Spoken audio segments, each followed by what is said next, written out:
नंद भाभी का स्नेह। छोटे से गांव में रहने वाली रोशनी की शादी शहर के एक बड़े घराने में हुई थी। उसके ससुराल में सब लोग बहुत अच्छे थे, लेकिन उसकी नंद काव्या उससे थोड़ी दूरी बनाए रखती थी।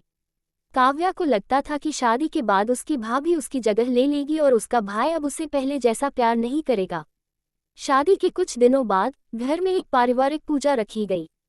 सब लोग तैयारियों में लगे थे, लेकिन काव्या अकेले बैठी थी। रोशनी ने ये देखा और धीरे धीरे उससे बातें करनी शुरू की। उसने प्यार से काव्या की पसंद नापसंद पूछी और उसे अपने पास बैठाकर साथ में पूजा की तैयारी करने के लिए कहा। धीरे धीरे काव्या को एहसास हुआ कि उसकी भाभी उसकी प्रतिद्वंद्वी नहीं, बल्कि एक सच्ची दोस्त है। एक दिन जब काव्या बहुत उदास थी, रोशनी ने उसके लिए उसकी पसंदीदा मिठाई बनाई और उसे हंसाने की कोशिश की। उस दिन पहली बार काव्या ने अपनी भाभी को गले लगाया और कहा, भाभी, आप मेरी सबसे अच्छी दोस्त हो। समय के साथ दोनों बहनों की तरह रहने लगी। जब काव्या की शादी हुई तो रोशनी ने उसकी विदाई में अपने आंसू रोकना मुश्किल कर दिया।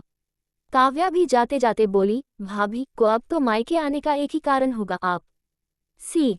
नंद और भाभी का रिश्ता अगर प्यार और समझदारी से निभाया जाए तो ये जन्मों तक चलने वाली दोस्ती में बदल सकता है।